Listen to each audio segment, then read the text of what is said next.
सरकार को जो कर्जा मिला है $1 बिलियन 75 अरब रुपया का, उसमें फ्री मास्क हर आदमी के लिए, फ्री मास्क और घर पहुंचने के लिए ट्रेन का किराया मौजूद है। मतलब कि पैसा मिल चुका है। अब आपको फ्री मास्क मिले, फ्री गमछा मिले कि गमछा भी खरीदना पड़ जाए, ये आप जाने। मैं आपको यहाँ पर पूरी जानकारी बता दूं जो विश्व बैंक से मैंने पूछी थी कि किस आधार पर सरकार को $1 बिलियन का कर्जा दिया गया है। मेरे पूछने पर उन्होंने बहुत सी जानकारी मुझे भेजी है। कुछ जानकारी उनकी वेबसाइट पर भी पड़ी है। अगर आप में से किसी को जरूरत है तो आप मुझसे फेसबुक पे पूछिएगा, मैं आपको वो लिंक भेज दूंगा और आप ये खुद भी पढ़ सकते हैं। बाकी गमछा, अब आप जाने 21 साल पहले जब हम हिंदुस्तान छोड़ के यहाँ आए थे तो उस समय पोस्टमार्टम होता था गमछा पहन के। अब आज इलाज हो रहा है तो अब 21 साल का क्या हिसाब किताब है वो आप देखिएगा।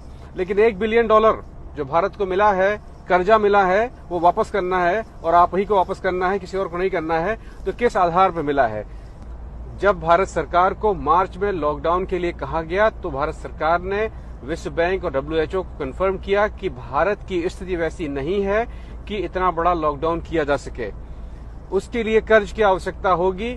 1 बिलियन कर्ज मिला तो है, लेकिन कर्ज से पहले पूछा गया कि आप ये कर्जा, ये पैसा कहाँ खर्चा करेंगे। भाई जब कोई कर्जा लेने जाता है या पाता है तो बताता है कि पैसा कहाँ लगाएंगे। तो उस पैसे की जो लिस्ट भेजी थी वो मैं लिस्ट आपको पढ़ के बता देता हूँ। उस नाम पे कर्जा मिला है, वो लिस्ट आप ही के नाम की है। तो अगर आपको उस लिस्ट से संबंधित पैसे नहीं मिल रहे हैं तो इसके बारे में आप लोग जागें और अपने पैसे मांगें, क्योंकि वो आपके ही पैसे हैं। लिस्ट क्या है? लिस्ट की पहली लाइन यह है कि इन्फेक्टेड लोगों की मदद, उनकी देखभाल, उनकी दवाई, दारू, खर्चा, खाना पीना, हगना, मूतना, सोना, कंबल, चद्दर, रजाई, ये सारी की सारी चीजें पहली चीज में। दूसरा नंबर है कि एट रिस्क पॉपुलेशन, मतलब कि वो लोग जो सीधे सीधे खतरे में हैं, जिनको आज अपनी हिंदुस्तान की भाषा में कहा जा रहा है हॉटस्पॉट, वहां के लोगों का सारा खाना पीना, सारी सुविधाएं, उसका पैसा गवर्नमेंट ने कर्जे के तौर पर मांगा है और उनको वो कर्जा मिला भी है।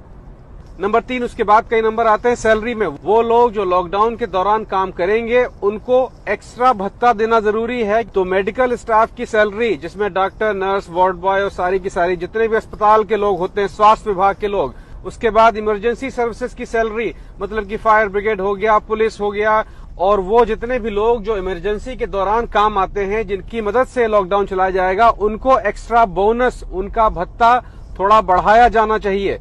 तो उसके लिए पैसा है। सर्विस प्रोवाइडर की सैलरी, मतलब कि जो पोस्ट लेके आ रहा है, झाड़ू लगा रहा है, कूड़ा आपका लेके जा रहा है, आपको अचानक कोई चीज की जरूरत है, बाहर नहीं जा पा रहे हैं, फोन किया तो कोई आदमी घर खाना लेके आ गया तो उसने आपकी सर्विस की, उस आदमी की सैलरी, उसका पैसा इस कर्जे में जुड़ा हुआ है।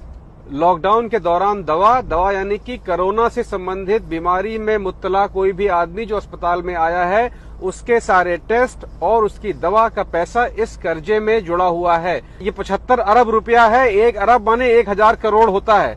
लिस्ट में अगली चीज कि हर शहर में कम से कम 1,000 लोगों के आइसोलेशन वार्ड की व्यवस्था या तो बनवाए जाएंगे या फिर कोई होटल या लॉज किराए पर लिए जाएंगे, और स्टाफ की ट्रेनिंग।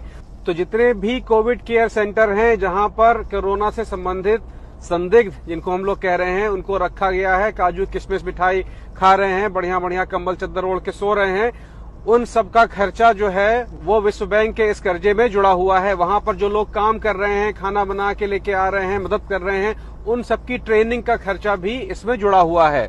तो जो लोग ट्रेनिंग कर लिए हैं बहुत अच्छी बात है, जो ट्रेनिंग नहीं किए हैं उनकी ट्रेनिंग कागज पे हो गई है, चिंता न करें आप।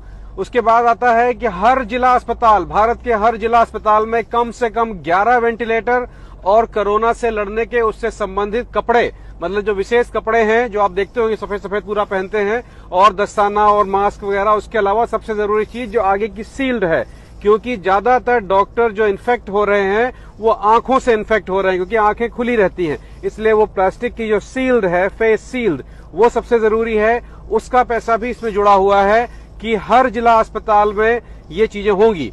अब भैया पैसा मिला कैसे, कैसे कैसे गया है? विश्व बैंक ने 350 मिलियन माने कि लगभग 266 करोड़ रुपया सीधा सीधा ट्रांसफर किया है उन संस्थाओं को जो चिकित्सीय मदद करती हैं। विश्व बैंक को यह आइडिया है कि सरकारें पैसा मार देती हैं, इसलिए जितना चिकित्सा से संबंधित पैसा है वो विश्व बैंक ने सीधे उन संस्थाओं को दिया है जो स्वास्थ्य सेवाओं के लिए जिम्मेदार होती हैं और आपको सीधे मदद कर सकती हैं। वो संस्थाएं कौन सी हैं? भारतीय काउंसिल ऑफ मेडिकल रिसर्च, जिसे ICMR भी कहते हैं। दूसरी है नेशनल हेल्थ मिशन। तीसरी है national council of disease control. ये जो संस्थाएं हैं इनको $350 मिलियन सीधे सीधे दिया गया है कि वो आपको सीधे मदद पहुंचाएं कोरोना से संबंधित, यानी कि हर आदमी को फ्री मास्क ये सीधे दें। कितनों को ये फ्री मास्क मिला है मैं जरूर जानना चाहूंगा कि ये किसको किसको मिला है, और नहीं मिला है तो क्यों नहीं मिला है। आपको नहीं पता है इसलिए आप नहीं मांग पा रहे हैं। ये मैं बता रहा हूं कि इसका पैसा पे हो चुका है। आप अगर मांग सकें, कह सकें तो ये वीडियो उठा के दिखा दें और पूछे कि भैया वो पैसा है क्या, हिसाब किताब जो लिए हैं आप कैसे भरेंगे उसको वापस। सब चीजें पूछना आपका काम है, चौकीदार आप ही ने खोजे हैं। तो ये हिसाब किताब है $1 बिलियन का। इसमें भी और चीजें आती रहेंगी जो मैं आपको समय समय में बताता रहूंगा। इतनी मोटी फाइल भेजी, सब पढ़ नहीं पाया मैं पूरा। जैसे जैसे पढ़ के आऊंगा आपकी जरूरत की जो चीजें होंगी वो निकाल के बताऊंगा। तो भैया आज का फिर यहीं तक। और हाँ, जाने से पहले एक बड़ी अजीब बात, मेरे एक मित्र हैं, भारतीय जनता पार्टी में सांसद हैं, बड़े अजीज बड़े अच्छे इंसान हैं, अपने घर में केसरिया झंडा सिलवा रहे थे। मैंने पूछा भैया ये क्या है? तो बोले कि सब्जी वालों को बंटना है। समझ गए आप होंगे। तो बोले कि सब्जी वालों को बंटना है। ये बात मैंने उनसे भी कही थी, आपसे भी कह रहा हूं। अगर कोई आपको केसरिया झंडा दे सब्जी बेचने के लिए या कुछ काम करने के लिए कि लगा के चलना है, तो उनसे आप हाथ जोड़ लें। आप कहें कि मुझे केसरिया नहीं चाहिए, मुझे सफेद नहीं चाहिए, मुझे हरा नहीं चाहिए, तिरंगा दे दीजिए मुझे। और अगर कोई केसरिया लगा के बेच रहा है तो अगल बगल वालों आप लोग तिरंगा लगा के बेचो, कौन मना करता है। और फिर खरीदने वाले जाने जो झंडा देख के लेंगे कि तिरंगा से लेंगे, केसरिया से लेंगे। असली देशभक्त जो होगा वो तिरंगा लगाएगा, तिरंगे से खरीदेगा, तिरंगे को प्रणाम करेगा, तिरंगे को सलाम करेगा। सब तिरंगा ही है, एक कलर में मत चलिएगा, समझे आप। सबसे जरूरी एपिसोड आने वाला है, जो नया सिम्टम्स आ रहे हैं कोरोना के, जो निशान पड़ते हैं। इनकी उंगलियों का कलर बदलना शुरू हो गया है।